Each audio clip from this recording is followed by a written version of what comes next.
Good evening and welcome to the Township of Woolwich Council meeting on Tuesday, April 23rd, 2024.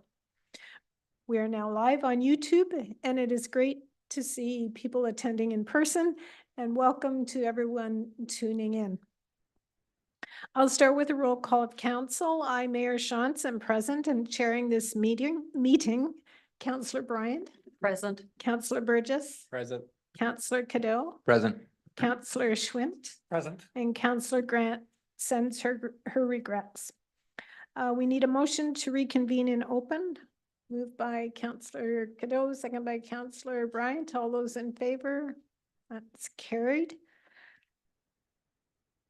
I will start by acknowledging the land on which we live has been here from time immemorial, and Indigenous people have lived here from time immemorial. I thank the Chinatan, also called the Attawandaron, the Anishinaabe, the Haudenosaunee people who have lived here and cared for this land and who continue to share and steward this land with us. May we together learn to care for each other, our flora and fauna, and the land that sustains us. Let's start with a moment of silence.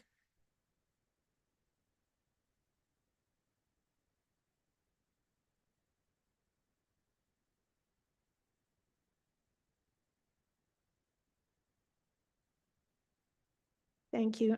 Are there any disclosures of pecuniary interest? Seeing none, we have one item to come forward from closed session this evening, that the Council of the Township of Woolwich, considering report C12-2024 respecting Committee of Adjustment appointment 2024 to 2027, appoint Tim Cronin effective April 30th, 2024 until the expiration of the term of council that appointed him, or until successors are appointed, as long as they continue to be qualified members of the committee. I have a mover and a seconder. Moved by Councillor Schwint, seconded by Councillor Burgess. All those in favor? And that's carried. Thank you. We also have minutes from Council, March 19th, 2024, Committee of the Whole, April 9th, 2024, and Special Council minutes, April 9th, 2024. Can I have a mover? Councillor Cadeau, seconded by Councillor Bryant. All those in favor? And that's carried. We have no public meetings, but we do have a presentation, and I will call on our Director of Development Services, Deanne Fries. So our presentation is just to introduce to council our new chief building official, Dan Sharina. So we just wanted to introduce him and welcome him to the township. Welcome, Dan. Did you want to say a few words? Go ahead. Thank you, Mayor Shantz and council and staff. This is, I find this is a great opportunity for myself, and I look forward to working with the municipality. And it's only been 2 days, and staff has been very welcoming, which is very nice for the transition of coming here. So I appreciate it. Thank you. Okay. Well, thank you and welcome. And you're still smiling after 2 days. That's always good. Yeah. Thank you. We have 2 delegations this evening. As a reminder, delegates have a maximum of 7 minutes to speak unless council or clerk has set a different time.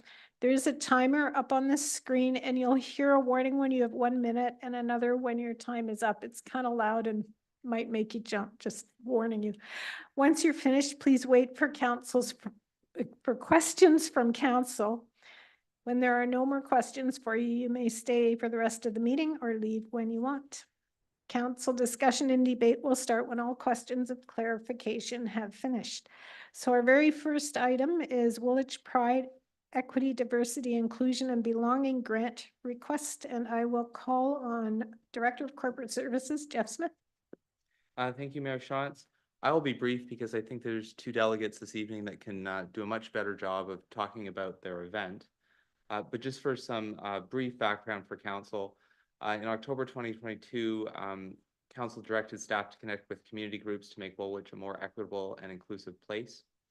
And then for 2023, council approved an EDIB grant for the first Woolwich Pride event. This year, staff are recommending that council support a grant request for $2,000, which would be funded from council's existing EDIB grants budget, a noise exemption fee waiver of $40 if one is required, and the Woolwich Pride is eligible for a 50% fee waiver for the rental of Gibson Park, since it is their second event. I'd be happy to answer any questions, or the delegates could probably talk more about their event. Are there any questions for Mr. Smith before I call on the delegations? No. Okay, I'll welcome Shari DeCaire and Angie Melchin, sorry, Chair of Woolwich Pride. So please go ahead when you're ready. Good evening, Mayor Shantz, council members, and staff. Thank you for inviting us to speak this evening. Last year, we held our first ever Woolwich Pride event, and the township was the first to step forward and bring our vision to reality with your grant. Woolwich Pride in 2023 was incredible. It was filled with more energy than any of us could have ever imagined. We saw over 600 folks in attendance. We had 23 local community resource groups step forward and host information booths at Pride. We had 4 full hours of live entertainment from the stage and offered many other activities such as bouncy castles, face painting, a braid bar, obstacle courses, fire truck tours, and more. Our food trucks were very busy, and we can assure the public that we have already secured more options for this year's event, so don't worry. And apologies to anyone who stayed in line. Our committee received countless positive messages, texts, emails after Pride. One organization said, "It was an absolute honor to be part of this historic first Woolwich Pride. Together, let's continue to create a world where everyone can be their authentic selves and celebrate the beauty and diversity." Many said, "It's about time." And I won't forget when one young youth in our community said, "Thank you for seeing me." The community really enjoyed themselves. They felt connected to one another at our local beautiful Gibson Park. The Rainbow Chorus group who opened last year's event, for those of you who were there and saw them, it was quite emotional. And they've been performing for over 30 years. And they told us that Woolwich Pride was their best live concert yet. From the facility to the accessibility to the energy that they felt. For many, it was actually the first Pride celebration that they had ever been to. And our committee felt very proud to have been able to give that to our community. I'm going to pass it over to Shari. So Angie was just talking about where we've been over the last year, and I'm just going to try to touch on where we hope to go over the next year, and hopefully with make good use of the grant if you see fit to give it to us. So now that we've designed and implemented our first event, we are very much looking forward to the future and trying to understand how Woolwich Pride as a committee can be most impactful in our community and on the diversity and inclusion front. We're asking for your support in the form of a grant to help us continue to evolve to meet the needs of our community. We're constantly thinking about new ways that we can provide support. Some of the things that we are working on concurrently while planning our next event are information and swag packages for schools in our community. We recently were made aware that schools don't have a budget for these sorts of things. When they put up displays that you see at the schools, these are often out of pocket, admin staff, teachers.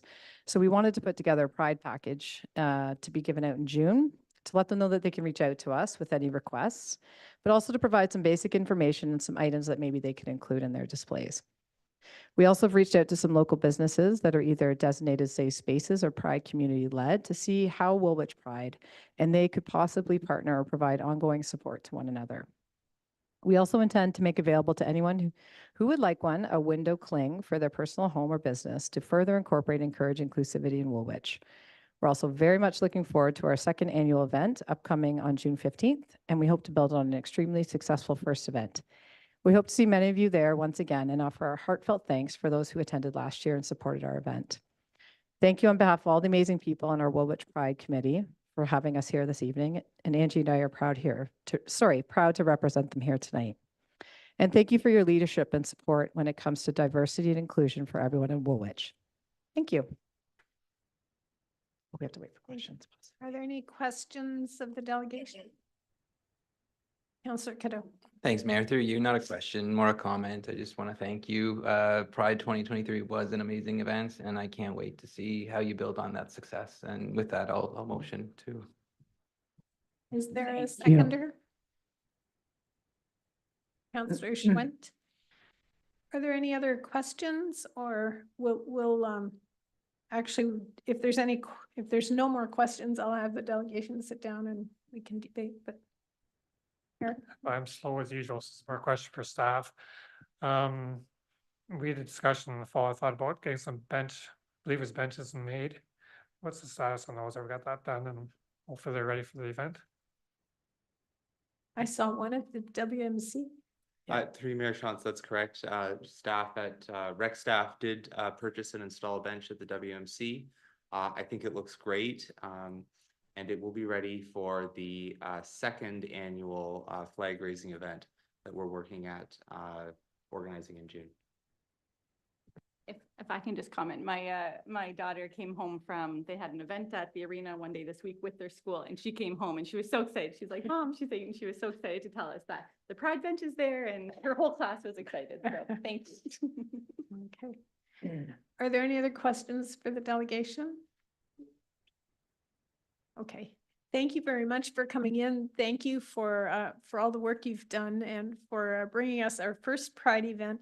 And we look forward to the one in June. Thank you. I'll call the question. All in favor? And that's carried. Thank you.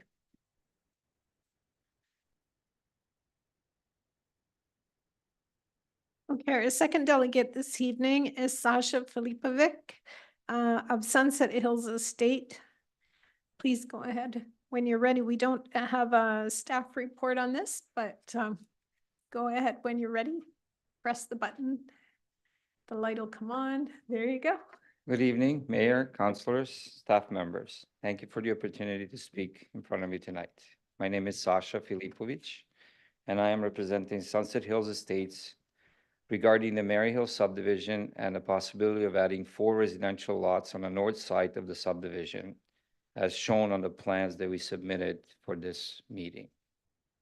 We sent some documentation about a week or so ago.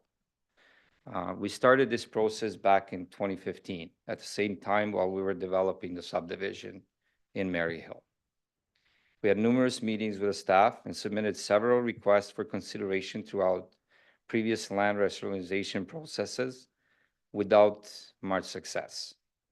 It's been 9 years, and the subdivision is getting close to completion. We feel that a window of opportunity is closing, so we're bringing this up in front of the council to see if we can get your support to get this approved and finalize it before we finish the subdivision and do the final code on asphalt on the roads in the subdivision. This way we will avoid damaging brand new roads that are installed in the future in case these lots do get approved at some point. In the past, staff has brought some concern and outlined some critical conditions to be met for consideration for inclusion into the settlement area. And I'd like to go through some of those. Like, first one, and is a major one, is infrastructure availability. These lots are ready to be built. They just need a severance and plans to apply for building permits.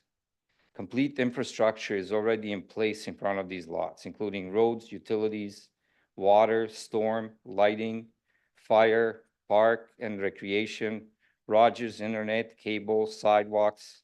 So there won't be any cost to the township for the construction of these lots. We just need a township to say yes to the settlement boundary adjustment, and we would be ready to build them. The next condition that was brought up was net land removal and inclusion. Our proposal consists of approximately 2.2 acres, and including this into Maryhill settlement area is minor considering the thousands of acres that are going to be included throughout the township of Woolwich under the new official plan. And considering that Maryhill is part of the township of Woolwich, we feel that council can include this small parcel without any impact on a land balance. Township can also explore removing the lands that are within settlements, but not getting developed. Like part of the Froome property, for example, that is environmental heritage and cannot be developed. This would create some room for being included in township in the settlement area. If the township is concerned with a balancing of added and removed lands. The next item that was brought up as a concern was farmland loss. Farmland loss was a big concern for the staff. I want to assure everybody that this boundary adjustment will not result in any farmland loss, because big portion of this parcel, the area where we're asking for the lots, was wetland before the development. It was not farmed ever. So there's no farmland gain or loss by adding these 4 lots. Creating these 4 lots will actually improve the farming because it will prevent people from outside of the subdivision bringing and dumping garbage on this, which is already happening. If somebody drives out there, they will see parts of the concrete blocks thrown on this area. It's sitting there at this point right now that we're gonna have to clean. And we do every year the cleanup in this area because people dump garbage in it. The next concern that was brought up in the past was carbon footprint. Carbon footprint concern for 4 homes is negligible comparing to carbon footprint that will be left with a development of thousands of acres across the township. So we don't think that this should be even a concern, or it shouldn't even be a condition for our land to be included in a settlement. The next concern that was brought up was financial viability. By supporting and approving the proposal, the council will create $40,000 in annual revenue in a form of property taxes with construction of these 4 lots. And it will create an initial $250,000 in a form of development charges, because every permit application at this point is $50,000 to $70,000 for a single family home. Those funds can be used for schools or whatever programs they are under the development charges. The new home taxes will also generate additional funding for future maintenance of the Zettel drain, because we have that portion included in our property taxes, because I live there at the same subdivision. Construction of new homes in this section of the road will remove the need and the cost of the township for maintaining the boulevards and cleaning the snow and avoiding the calls from the people that live in this subdivision when these things are not done. Because people that live in those 4 lots will maintain that whole section, or they will be called upon to do it. The future maintenance cost will not change because the road infrastructure, this section of in front of the new proposed lots, is integral part of the subdivision and will have to be maintained, whether these lots are built or not. Overall, the property taxes revenue will be considerably higher than any future cost implications due to the addition of these lots. Another concern was brought physical distance from a farm structure. And in the meetings with the staff, we concluded that this is not a concern because we have enough distance from the closest farm structure. The next item is not really a concern, but it is from a provincial policy to push to build more homes. We believe that we meet all the requirements for the inclusion of these lands, and that this makes our land a perfect candidate for it. So we are looking to gain support from staff and council to consider our proposal and make their decision on a site-specific basis, not as a general decision, and see all the benefits of the approval to include our land and allow minor adjustment to the boundary and help us create historic homes for the Canadians. Thank you. Are there any questions? Councillor Schwint. Yep, I'm just curious why these 4 lots are coming up now and why they weren't part of the initial plan of subdivision. These 4 lots were requested to be added to the subdivision, but back in 2013, 2014, they were outside of the Maryhill boundary. And at that point, they were not supported to be added. I mean, they will complete the subdivision. They will make the subdivision as a finished thing, utilize the road, utilize everything to the maximum instead of leaving it as an unfinished pocket. Other questions? Stop. Okay. Okay, I don't see any other questions for you, so thank you, Mr. Filipovic, and we'll talk to staff and then review this through the official plan process unless council gives other direction tonight. Thank you. Okay. Questions for staff? Councillor Bryant. Thank you. Through you to Deanne. Is there a reason why he can't put those 4 lots in? I know they're just on the edge of the village of Maryhill, but there's other lots that have been approved that have never been developed in the village. Can we not swap out some of those lots for these and complete that subdivision? Through you, Madam Mayor. So we cannot consider settlement area boundaries outside of a municipal comprehensive review. Our official plan will be our municipal comprehensive review. So these lands, as well as a number of others, will be reviewed through that process and assessed at that time. And can you give us the timing on that? Yep, so we're coming forward later this year with the secondary plan and the official plan. We've been delayed a little bit because of the province and waiting for some decisions on that side, but we're actively moving ahead. Council was previously presented with a number of different items that will be considered through the official plan review to develop that policy framework. So we're just developing the policy framework and we'll be back later this year. Councillor Bryant. Thank you. So there is the possibility these will be considered in that group and they're potentially they could move ahead at that point in time? Yes, they will be reviewed through the process and we'll assess whether or not staff recommends that they be included in the settlement area Okay, at so that time. there will be a rationale then behind all of that. Yes. Okay, thank you. Anyone else? Okay, so no, no, just sorry. But what that means is they will be looked at as part of the official plan process that's being worked on this year. And we hope to have it later in 2024 pending final direction from the province on our authority to do that. Okay. Clerk Smith, are there any unregistered delegates?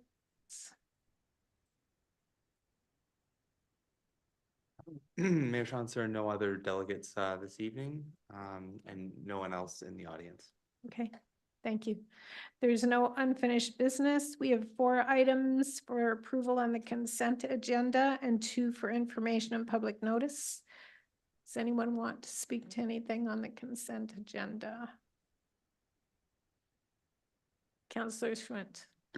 I'm on this one, the zoning recommendation, master zone plan, is that under the consent or is that a separate item? Is it, I guess, committee of the whole, or is it Jeff. going to be talked to later? Through you, Mayor Shantz, that is under the recommendations from committee of the whole. And there's also the zoning bylaw later in your agenda for approval, but I think you could either pull it now or later, depending on what you prefer. I guess my preference is pull it now so we can talk about it later in the agenda, if that would work. Okay. So pull it from the committee of the whole and then just leave it on the table till we get to it later? Or is that Works for what me. you were thinking? Okay.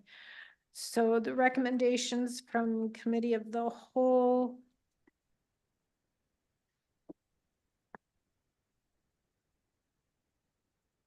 Sorry, I'm just a minute. Okay, except item 1. Except item 1, thank you. Oh, we're doing the other recommendations, are we not? So it's item 1 under 12.1.1.1. I just don't have that open on my screen here at the moment. Yes, okay.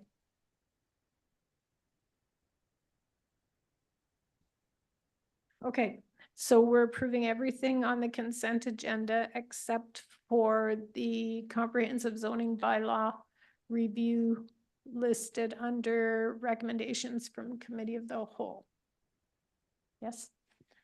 Is there a mover and a seconder? Moved by Councillor Burgess, second by Councillor Schwint. All those in favor, and that is carried. And we will deal with. Just looking at the rest of the agenda here. I think we should probably deal with that now. I don't see it anywhere else on the agenda. Now is typically where Yeah. we deal with it. It's also under bylaws, but there's not usually a lot of discussion at that point. Ah, Okay, let's deal with it now. Counselor Schwint. Yeah, there's been some conversation about the master zoning bylaw. I've got some concerns with the planning process in that we're making it very, the process seems to be more onerous on smaller minor changes. And I compare that to larger scale changes or applications that come in. And I feel we're doing our residents a disservice in the process they have to go through on small things, minor things, which we at the township level, staff or council may think that's no big deal to go get a minor variance and come before council with 5 reports and a study and make a presentation and spend $1,000. Well, for a small person, small business owner, that does make a difference. And in general, I think we're being too prescriptive in our planning processes, and putting smaller projects through too much scrutiny. I think that's the right word I want to use.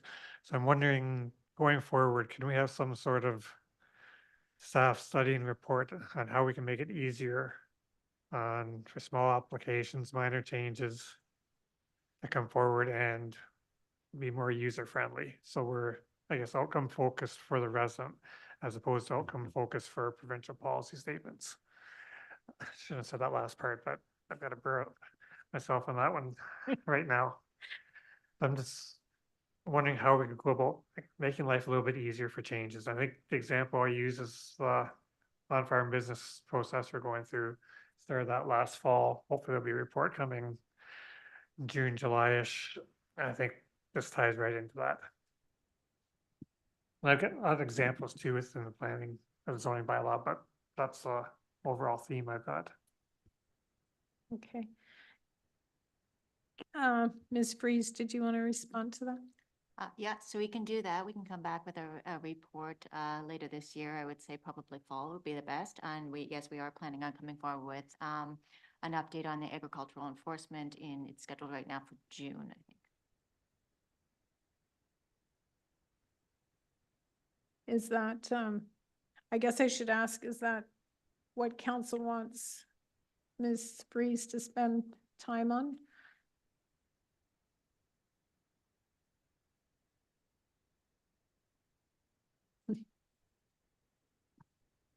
Yeah, I mean, it's been kind of outstanding for a while now, and I think that we owe it some attention. I know that we've kind of put it on the back burners to try to sort out some things, but I think that we need to put some thought into how we're going to proceed with that. And I think that, to Councillor Schwint's point, it speaks to the kind of the larger conversation that we're having about the difficulties in some of those smaller businesses kind of jumping through hoops, so to speak, and I'm not meaning that. I'm just going to stop. Councillor Schwint. Yeah, I know I concentrate on businesses there, but I don't think we should limit this concept to just businesses. That's homed as well. Accessory dwelling units, requirements and prescriptions on what they should be or shouldn't be. Is that appropriate in what we want for the township going forward? Even the process for building in a residential lot, a duplex versus a fourplex. It seems to me, and the experience I'm being referred to is it's a whole lot harder to build a fourplex than it is a 4-story building. And it's not the message I think we want to send out. So I don't want to limit it to just businesses is the point I want to make. Councillor Cano. Does anyone else have comments or? Okay, I think, so in June, you're going to bring an update on the rural enforcement piece. And at that time, will there be room for some discussion on how those link together, or sort of before you do your full report, maybe to get more clarity? Okay. Yes, I'll get something together for June. I wasn't suggesting that you needed to get a lot together, but just that Framework. I'm sensing that the discussion may go there. Yep, okay. Okay, Sorry, Mayor Shantz, there is still the recommendation from Committee of the Whole that you want to deal with that on the comprehensive zoning bylaw with the direction that council just provided to staff. Council. Councillor Burgess. Yeah, thank you. Through you, Mayor Shantz. I guess just following up to what Councillor Schwinn said, there's still a few things as he referred to in the zoning bylaw changes that make it very restrictive to businesses and residents, such as ADUs. And some, just from my perspective, reading it and hearing from some residents who have gone through the process, not common sense always, they would use the word they would use. So just wondering if that is something we could look at and you could come back to council with, and a policy we could look at reviewing within this year on changes to that. And I know, Go I ahead. think you had mentioned also that the province is looking at reviewing, they call it ARUs. And if we could get updates from their policies also. Yes, through you, Madam Mayor. So we will be coming back May 7th with an outline of what the province is proposing for a number of different regulation changes. And then, yes, we can also prepare some an analysis of ARU regulations and what our options are in those cases, as well as what the province is giving to us as well. And then we can go through potentially housekeeping amendments. Yeah. Kevin. For you, so just following up on that, if we want to go through the housekeeping amendments, what would that process look like and the timeline around that if council at that point wanted to amend it to X, Y, or Z? Through you, Madam Mayor. So I will come back in June with a plan for where to go forward for and for what to review. And then we will do a full analysis on the ARUs in the fall, if that works for council. And then I'll come back at that time with recommendations for amendments to the bylaw. And then if council wants to proceed, we would proceed with those recommendations. I would If the just fall- remind council that flexibility is good. And I know that there are concerns out there about being rigid and all of that, but we also need to have some kind of guidelines that neighbors, for example, can rely on going forward. So we need to walk that line. And so maybe between now and then, if you have specific concerns that you want to talk to Ms. Freeze about, that might help her understand where you're coming from when she's putting that together, it would probably be helpful for her. Okay. So with given that direction, do you want to move the zoning piece or not yet? Not quite. One final Councillor Schwinn. question. I think Yep. we had one suggestion for a change of the committee of whole regarding patio space. Can you refresh my memory on what the outcome of that was? Ms. Priest? Mr. Smith? Thank you, Mayor Shantz. I'll try to answer that. The recommendation from Committee of the Whole was amended by council, and it was to adopt the new township zoning bylaw as amended to remove the portion of the definition for microbreweries that restricts the size of patios. Has there been any follow-up conversations or concerns about the staff or any microbreweries?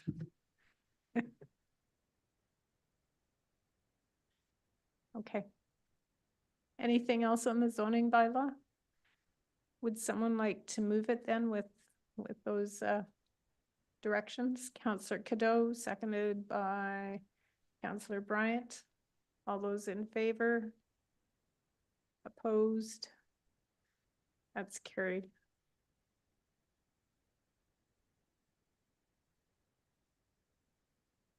Okay. We are down to staff reports and memos and Deputy Clerk Alex Smith. There she is. Thank you, Mayor Shantz, and good evening to you and the rest of council. Before you this evening is a proposed update to the grants and special assistance policy. I've personally worked with the township's current policy for almost 4 years now, and after all that time, I had some ideas of how to improve this policy and our program. As I've outlined in the report, there are some changes I would briefly like to go over before I answer any questions. So the first change is to the annual grants application process and eligibility reviews. Tonight, staff are recommending that the process for annual grants be changed to delegate the approval of eligibility reviews to staff and to change the timing of the application period and reporting process. By delegating the approval of eligibility reviews to staff, time will be saved for all. There will be less work for organizations as they will only need to do an eligibility review once unless they have gone through a significant change. Council will never need to review eligibilities, which will make the packages shorter, and staff will save time working on the agenda and by only reviewing eligibilities once for an organization. By changing the timeline of the application period from October to July, staff will be able to incorporate grant requests into the draft budget ahead of time instead of trying to incorporate requests after the draft budget is already set at the staff level. Moving the application period to July is a more organic flow for the development of the draft budget, and this change will also result in fewer reports for staff to write, for council to read, and for the organizations to delegate to. The second change is delegating authority to staff to approve small grant amounts. With our current policy, the clerk and senior management team approves small grant requests already. Through this proposed update to the policy, staff are recommending that those amounts be increased to further ensure efficiency for all. I did want to point out there's one error in the report. My apologies for that. It states that staff recommend that the senior management team be permitted to approve up to $300. That figure should actually be $1,000 to correspond with what the policy, the updated proposed policy says, and what the delegating authority bylaw says. Again, my apologies for that error and for any confusion that was there. With this delegated authority for approving small grants, time will be saved for all again. Council will not need to approve smaller grant requests. Applicants will not need to come to council to request that their grant be approved. And the time to process a grant internally is faster. At a minimum, it takes about 12 to 15 days, and this is best case scenario, from receiving a grant to bringing it to council for approval. At the staff level, the minimum number of days we need, again, best case scenario is 3 to 5 business days. So there's quite a big difference there in time. The third change is the addition of the arts and culture grants category. During this year's budget, council approved this new grant category. As such, this category needs to be added to our policy. So staff took this opportunity of a substantial review to add in this new category. The fourth change is travel assistance grant updated minimum and maximum amounts. In conducting the research for this policy, I did a lot of research and looking back at the past at the changes staff have made over the years, and I was shocked to find out that these amounts had not been changed since 2011. So that's over 10 years. So I took a look at trends from the past 5 years of what travel assistance grant amounts have been asked for, as well as used a handy dandy calculator online to see what inflationary increases would be. And so used a mixture of the two to come up with the amounts in the proposed category. And lastly, some minor changes, including administrative changes, as well as a whole policy restructuring. So one of the things I wanted most from working with this policy over the past 4 years was for a better flow and a better user experience. So that's why the restructuring took place. I think that's been achieved with this proposed policy update before you this evening. And again, there were just some minor administrative changes, email addresses, updates, misspellings, and other corrections like that. And with that, if council has any questions for me, I would be very happy to answer them. Thank you. Are there questions for Ms. Smith? No? Okay. I'm not seeing any questions.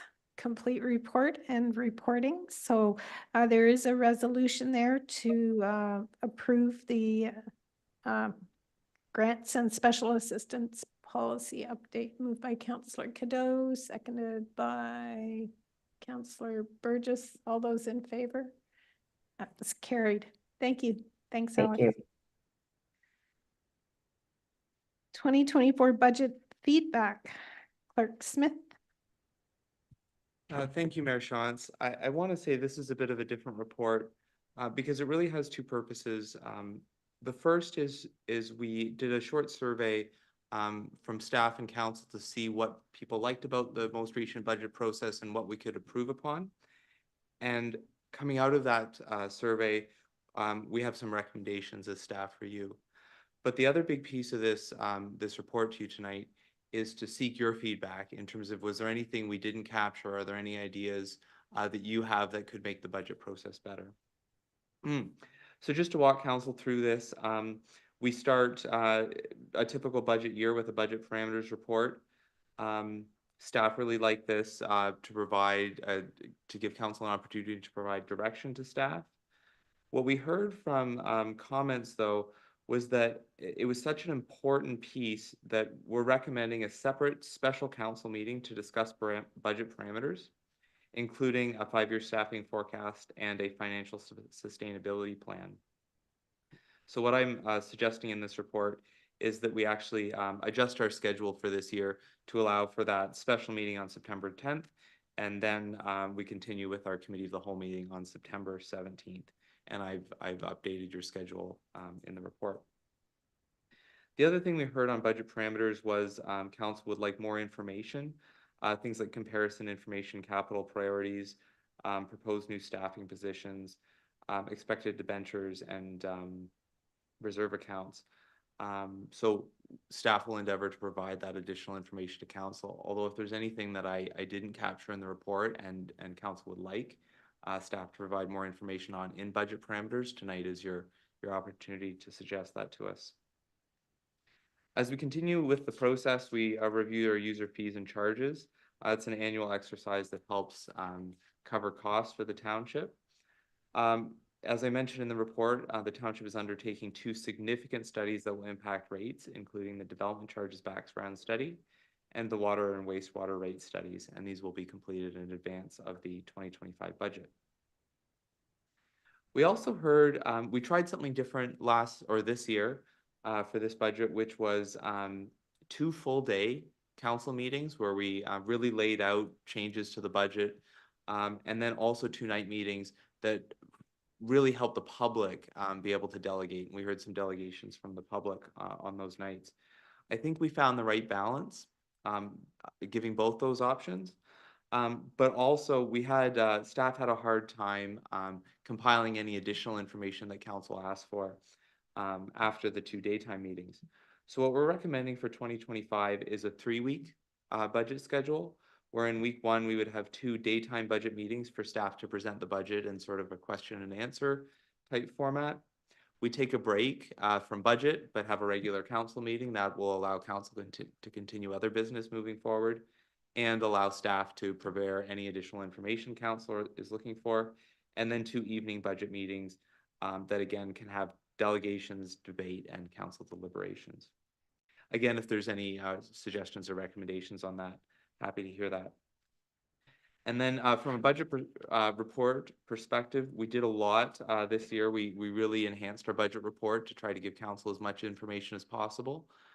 If there's anything else that council would like in a future budget report, of course, let staff know. The other thing I tried to tackle in this report was public consultation. So a lot of comments around how do we engage the public more on the budget process. I note that we tried to do this between 2012 and 2015. We hosted pre-budget consultations and an online survey. And council actually requested staff to discontinue that because of a track record of low attendance and a poor response from the community. So, you know, there's definitely some benefits to public education. There's definitely some challenges or additional work that comes for that. So we're recommending if council wants to increase opportunities for public engagement, We can do more online engagement through our Engage Woolwich platform.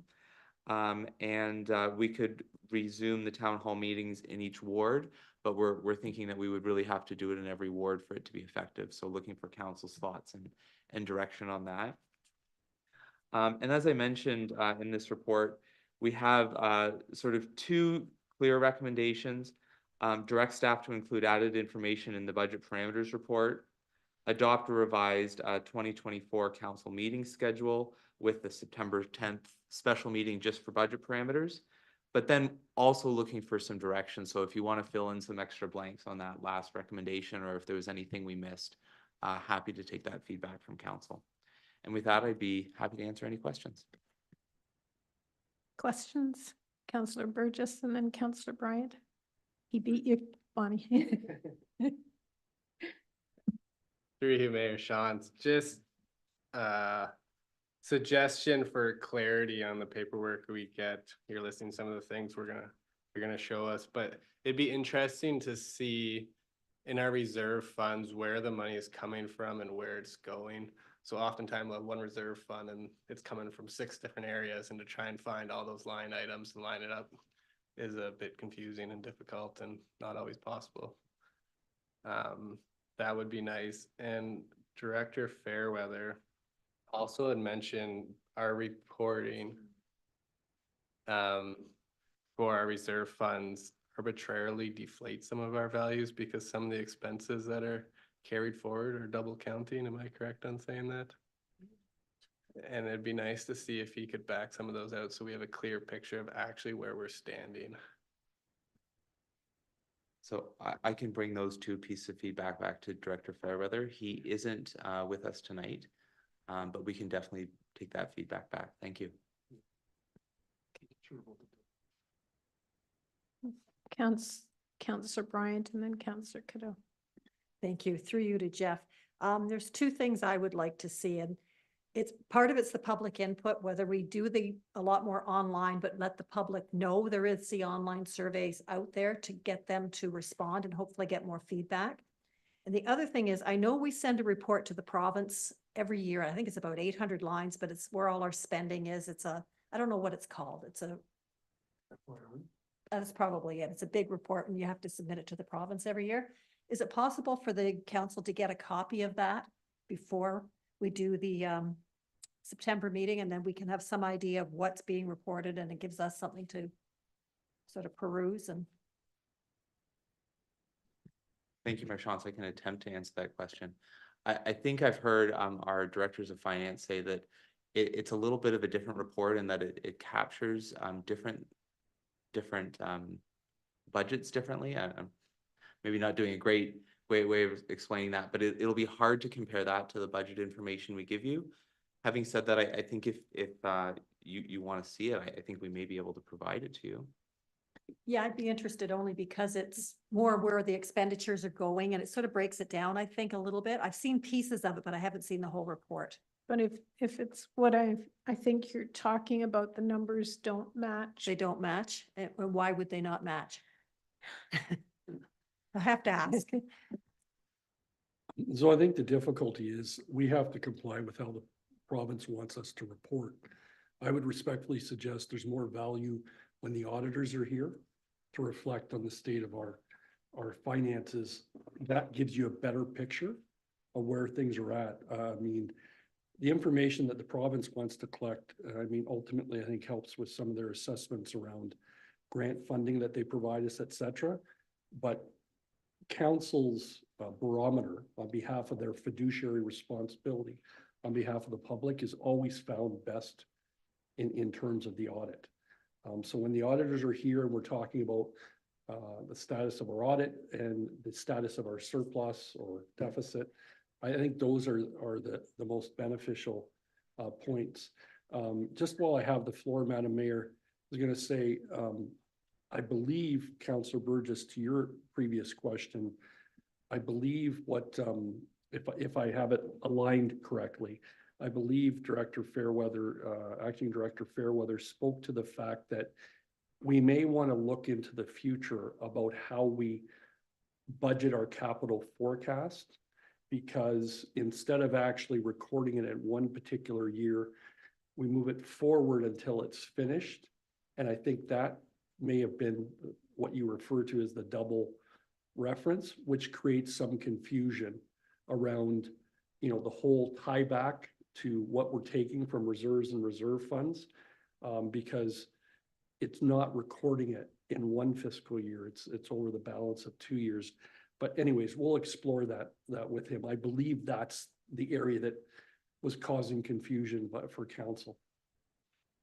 And Clerk Smith said that the audited reports will be coming in the next couple of months, so before summer. And so then we can talk a little more about some of those things. I can't tell you the ins and outs about why they don't match, but it made sense when it was explained to me. Councillor Cadeau and then Councillor Schwinn. Thanks, Mayor. Through you, first of all, thanks to staff for putting this together. I know a lot of time has been spent on this and really trying to ensure that we get the information that we need to make informed decisions. So thank you for that. Kind of picking up where Councillor Bryant left off with respect to the recommendation number 3.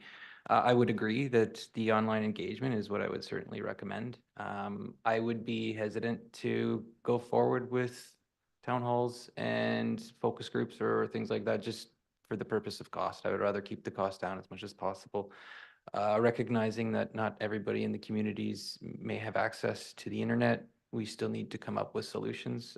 So perhaps we could have whatever we put up on Engage Waterloo Region, we could have a paper-based form that we could keep here at the township so that if somebody wanted to complete it and submit that, they could still have their voice heard. Would kind of capture people who may not have access to the internet without having to spend a lot of staff resources doing a big event. Councillor Schwinn. As Councillor Cadeau said, thanks for this report. I think we're definitely going in the right direction on the budgeting process. We're adding more steps along the way, which is always helpful. On that note, though, it'd be nice to have one, I guess, master document or calendar of all the steps we're taking, because I believe there's going to be a debenture summary at some point this spring or summer. There's also going to be a reserve account summary at some point, I thought this summer or spring, and then the wastewater and water fee report I thought was coming sometime in the next 6 months, call it. I think that all ties into the budget process along with the audit. Having that one master annual schedule helps us make sure we don't forget anything, and maybe we'll ask questions at the right time instead of at the wrong meetings. So that's all doable. And also wondering if there's any choices for the September 17th meeting. Adding that one in there does present challenges.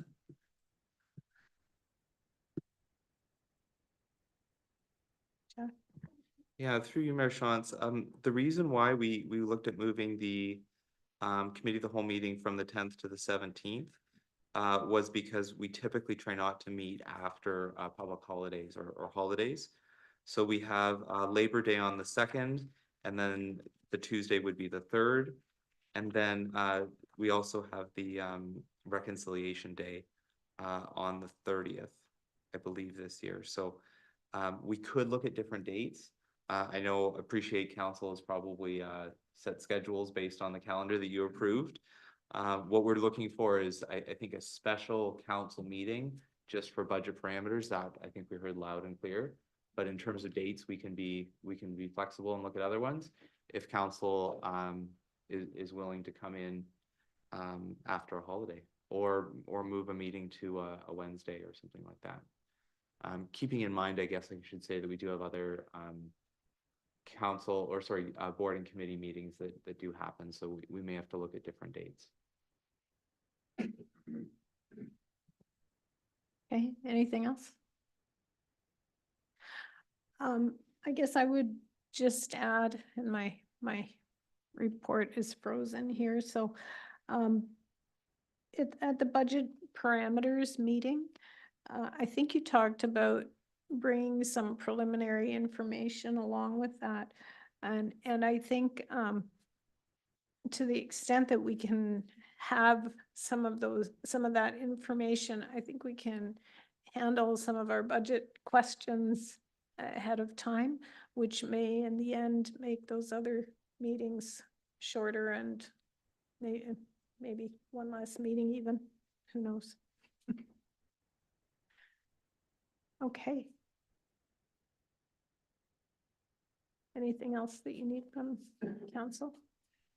So Mayor Shantz, through you, I think I heard the council, the third recommendation in my report, council would like to direct staff to conduct online engagement for public consultation, as outlined in the report, so we can add that.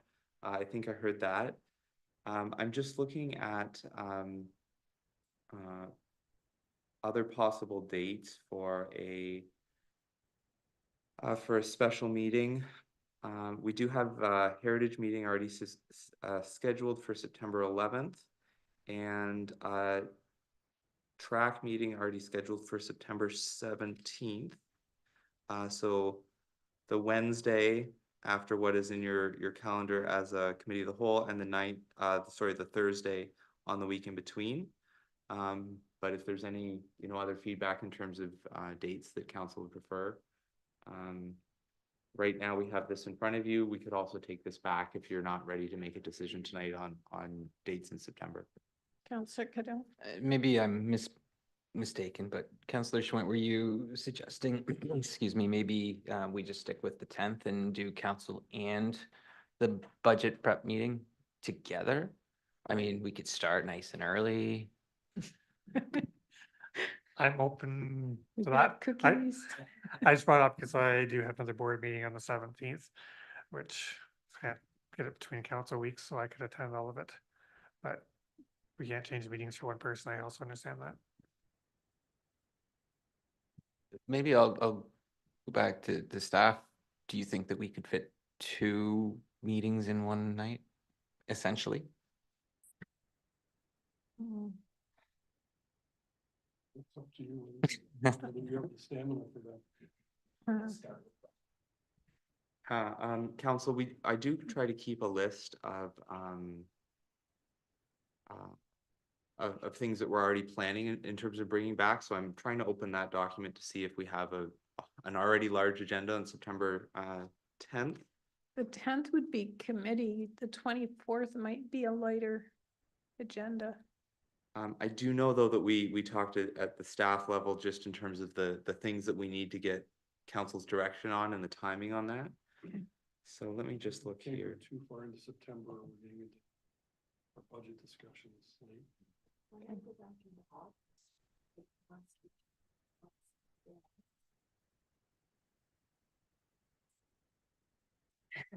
We do have a council meeting Why don't we on the 27th of August. Come back. Why don't we send out a poll?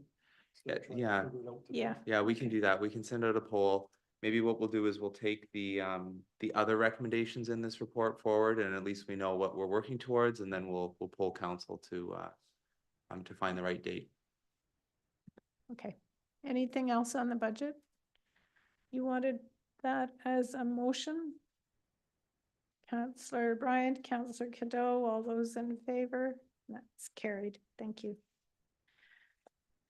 Okay, gravel tender program. Director of Infrastructure Services, Mr. Poupet, the floor is yours. Thank you, Mayor Shantz, and through you to the rest of council. I have here this evening Mr. Ed Pereira, who is our supervisor of roads, to answer any questions as well, and I will present the report to start with. So this is our annual gravel tender award report. Before you, we have a recommendation that we are looking to award this to Joe Kerr Limited for the tendered cost of $18.42 per ton after HST rebate. The first time in my tenure here, we've actually had more than one bidder. Typically, it has been only Joe Kerr Limited bidding on our gravel program. This year, we had 4 bidders, and it was quite competitive between first and second place with about 0.6% spread. So that's a competitive market, and we like to see that. Obviously, we feel then we're getting value for our tender process. I think there's a good preamble in here about the background, some of the challenges that we face in our gravel program. We appreciate there's been a number of complaints from the public. We've had some challenges with reconstructions lately in and around the township on regional roads that has certainly seen a significant increase of traffic on some of our surrounding rural roadways. Challenges abound. What staff are recommending that we do to give council a fulsome picture is come back with a report closer to budget cycle, and which we can explore a number of issues that we are experiencing and do a better job than we will be able to do this evening on some of the challenges. I think we've outlined some of them: resourcing, funding, some of the conditions of our road, experiencing breakdown, not getting around and resurfacing in an appropriate cycle has been a challenge as well, and now we are experiencing that. We have wide platforms. Conversion is something that we know is a good bang for the dollar. And the reason that we did select sort of the southeast quadrant of the township was because there was less horse and buggy traffic. So that is working out very well. And we've had some lessons learned in some of that conversion process. But I think now we're looking, when we're dealing with maybe the potential conversion of surrounding roads in and around Elmira, Scotch Line potentially, Tillman or the like, that we saw increased traffic on as a result of some of the regional projects occurring, wouldn't probably be the best candidates for convert to surface treat. You'd probably look to do something more of an asphalt conversion then. So that's another step up and obviously an investment as well there. So I think if council's comfortable with that, we can try to answer some questions that you may have. But that would be our approach, is to bring back a fulsome report where we're exploring all of the options available to us. The other part of this, I think, that is important for the public and for council to understand is gravels are probably the most complicated road network that we have. We are not sure how they were built or what they were built upon, and they are very challenging to maintain. And certainly when we are in the situation of which we are in, where we're looking to potentially deploy different strategies depending on what the road is doing. So it won't be one size fits all. That I will tell council. With that, I will carry on with the report and then and open the floor up. It's important here for council to also understand. I like that we have this metric in here showing the price. We've shown the prices since 2017 on to 2024. No surprise that we're seeing a steady increase. Gas prices and trucking were the predominant increases as opposed to material. So that's interesting to note. The other part of this piece too is that our budget was underfunded this year. We have $337,000 contained in the operating budget. Unfortunately, we're around $363,000 to execute the program that we have in place here. There's about a $26,000 shortfall, and most of that is going to be picked up by late Ministry of Natural Resource tax license fees that the township receives. That shows up in a revenue line every year. This is previously owed tax that we are just receiving. So that covers the bulk of that, and we would expect the remainder to be picked up, but we will wait and see how that will look in the future before the budget cycle.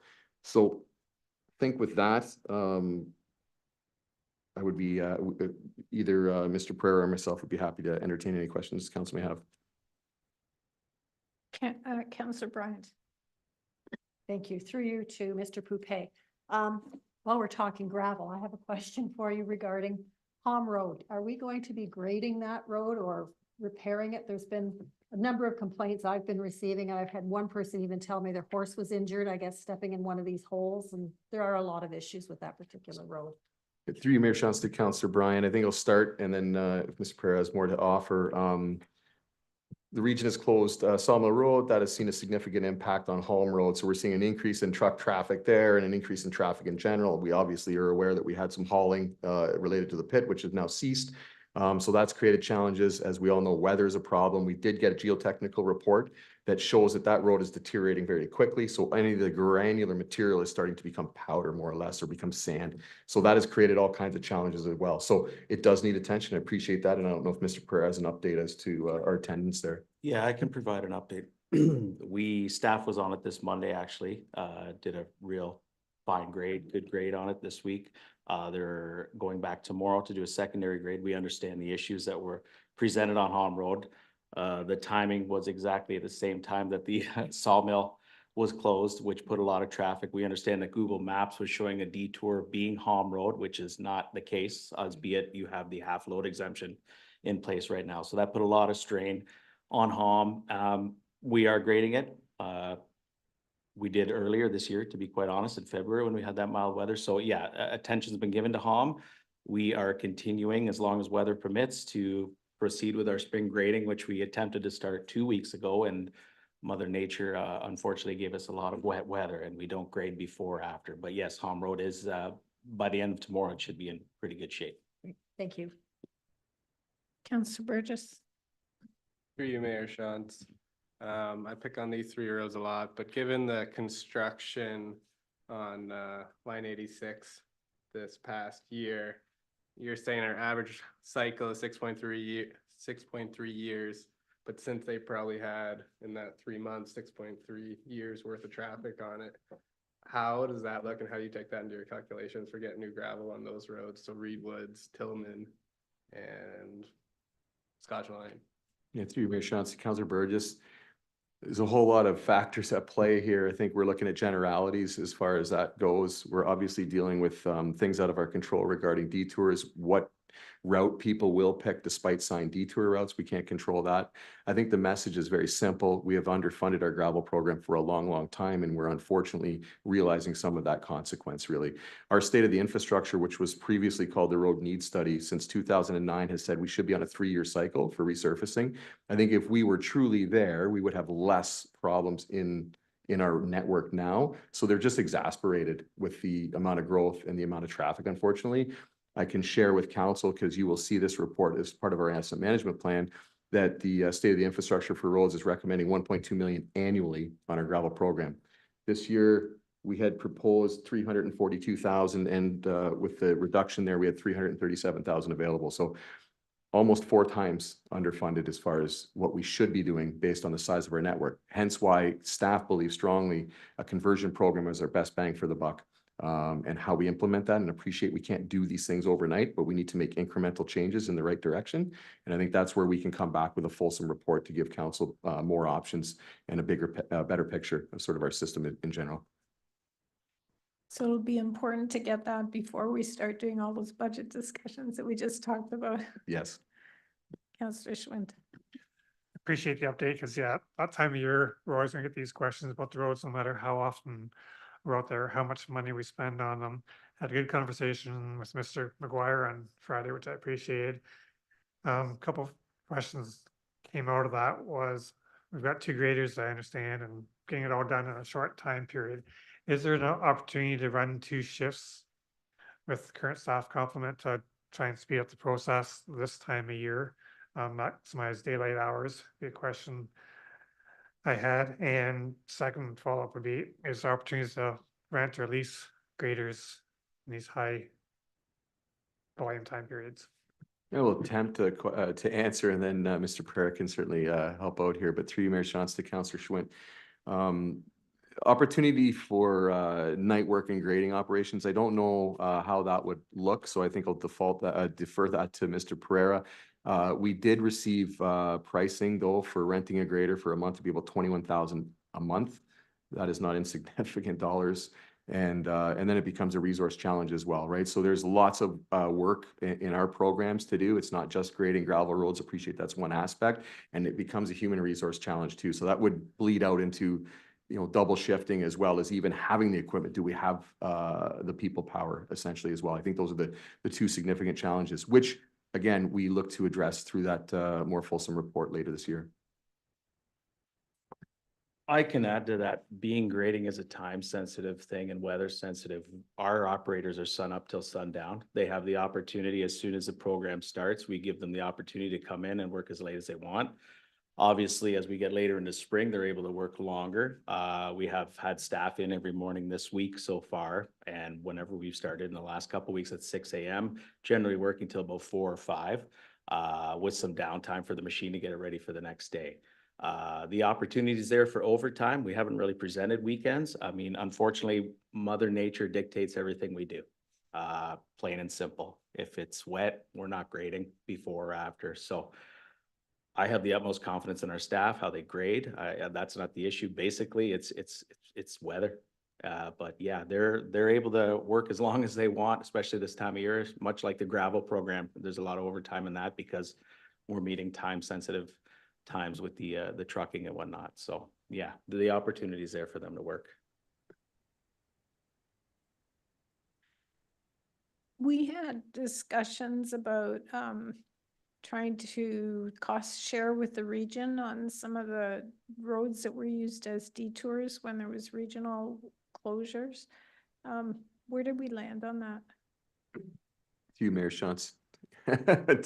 We did receive some cost recovery for some of that work for sure. We have invoiced and received payment for that work. So that's not what necessarily all this is about, but I would say that it's been reasonable as far as dealing with them and receiving payment. Can we expect to have that kind of cooperation? There's closures again this year. Yeah, I think exactly. Whenever there's a direct correlation between their work plan and closure, that there's certainly some cost recovery potential for sure. Okay, thank you. Anyone else? Okay, there is a motion here that we accept the gravel tender award. Moved by Councillor Bryant, seconded by Councillor Burgess. All those in favor? And that's carried. Thank you. Thank you, gentlemen. Volunteer appreciation. Every moment matters. Marie Malcolm, Manager of Recreation. Welcome. Thank you, Mayor Shantz. This memo has been prepared to give council an overview of how the Township of Woolwich is highlighting our volunteers this month.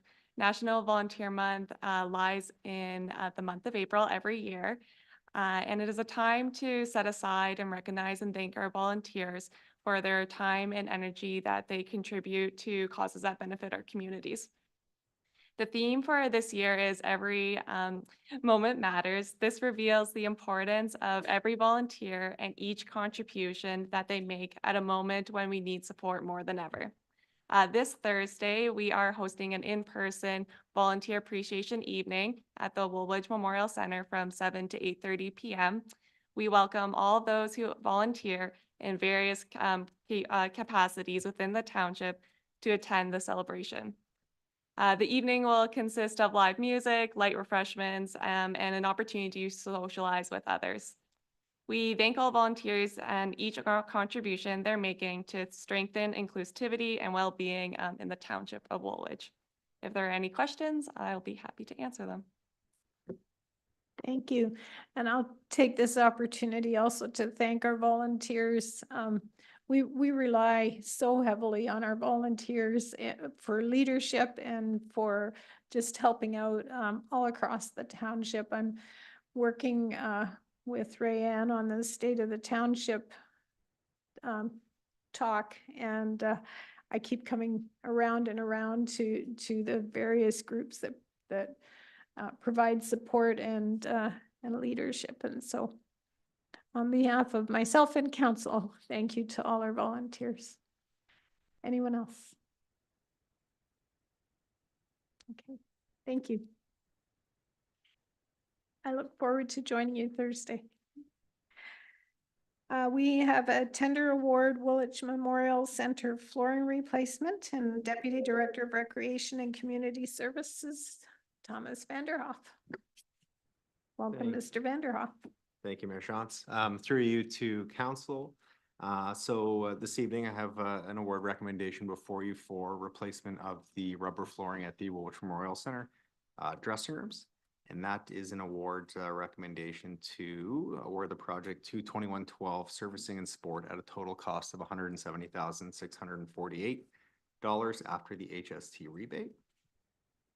So I did give a bit of background on this project during budget deliberations, but the original flooring that went in, we experienced some issues that are unknown to staff at this time, but likely due to concrete issues, the curing period, the adhesive, or possibly the installation process as well too. So in advance of tendering this project, we retained MTE engineering consultants to do a moisture testing in accordance with the American Standard of Testing and Materials on the floor, so 12 samples throughout the building to ensure that we could select an adhesive and a rubber flooring that was suitable for the environment. So MTE assisted with specifying those. We selected a high quality flooring and we went out to tender. We received a competitive 11 bids. and staff are recommending 2112. As mentioned earlier, they were the lowest bidder that meets all the requirements within the tender, which included technical specifications for, again, the adhesive in the flooring, schedule, experience, and a warranty period as well, too. Very positive reference checks on 2112 as well, too. So with that, I'm happy to answer any questions that council may have. I'll speak to just the budget price as well, too. So obviously, we had 330,000 budgeted for this work. But that also included lighting replacements and partition replacements, and then some restoration work on these showers in the change rooms as well, too. So looking to carry out that work with the remaining budget. And with that, happy to take any questions. Thank you. Councillor Cadeau. Thanks, Mayor, through you. Thanks to staff for putting this forward. The question is around the budget remaining. Is it anticipated that we're going to need to spend the 160 there and abouts for the remaining items? I mean, this is coming in what I think is somewhat under budget. Will we be putting some back to the township coffers, I guess is what I'm asking? Yeah, through you, Mayor Shantz.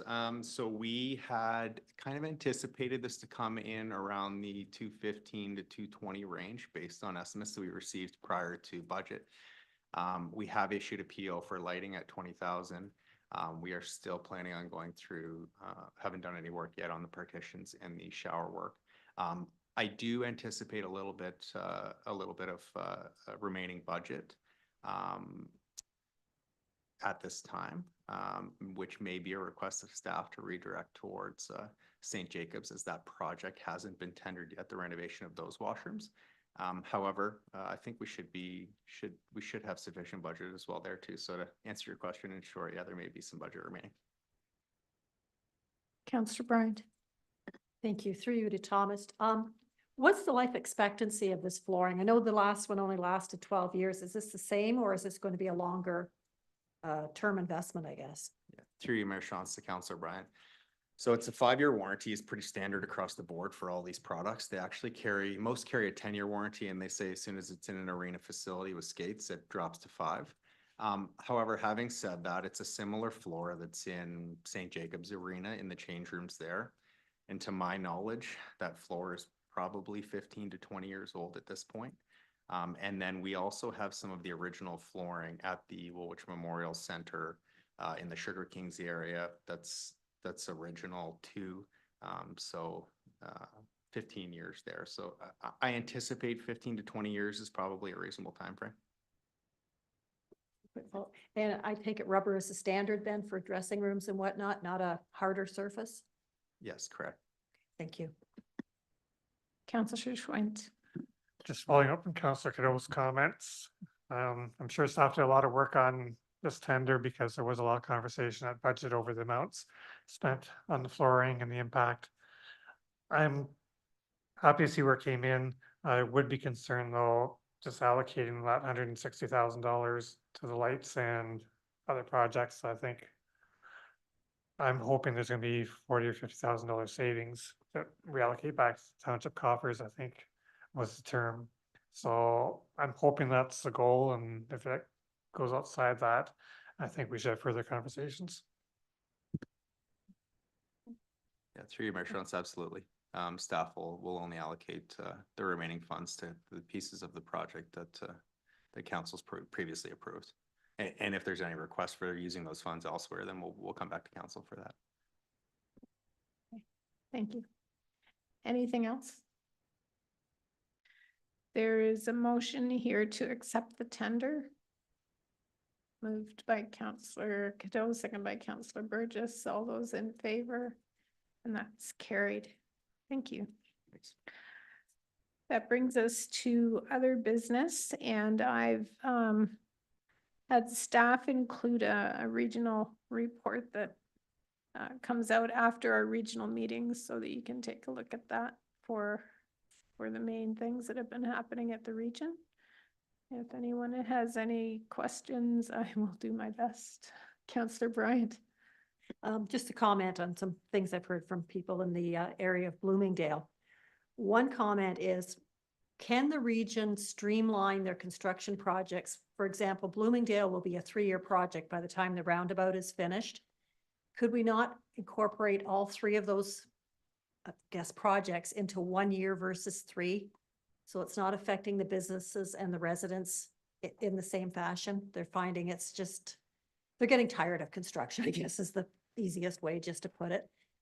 I understand that, and I've had multiple discussions with regional staff about that, and I don't have a technical answer for you. It had to do with the light, particularly in Bloomingdale, with the 3 pieces and the lighting. Well, the lighting's one of the other points as well, the lack of lighting.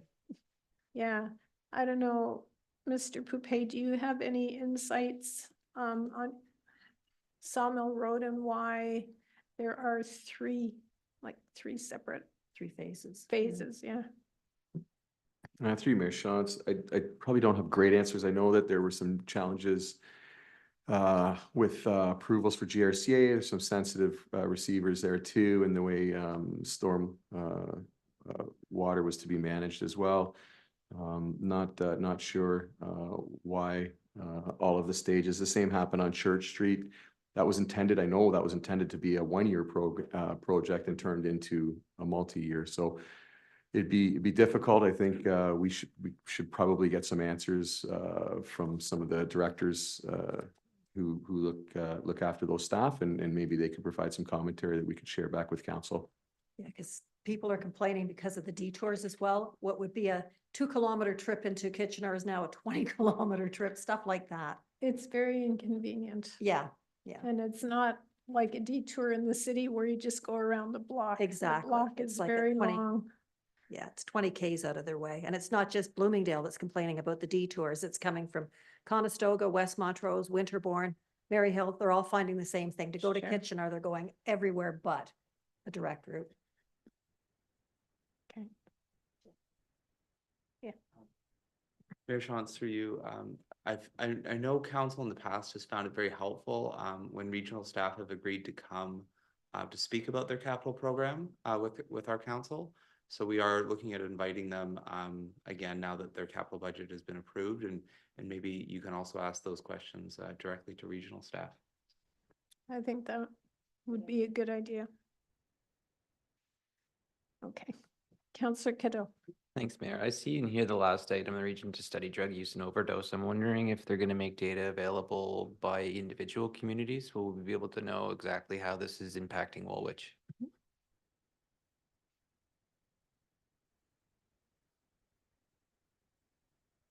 I'm thinking, because I know I've asked to have some of the data disaggregated, and there wasn't enough data to really disaggregate it. I'm not clear if this was one of it, but I can check into that if you'd like. Even if it's disaggregated between cities and rural, yes, Thank I you. believe Wow. I can get that. Yeah. Yep. Anything else? Council reports and updates. Councillors have any reports? Outstanding council activity list.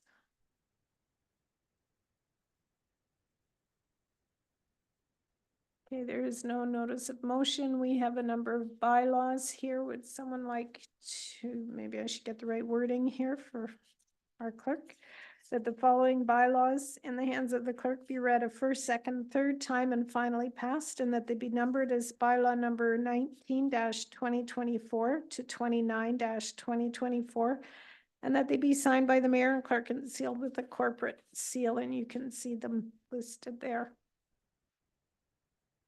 can you read each one of them out for us, please?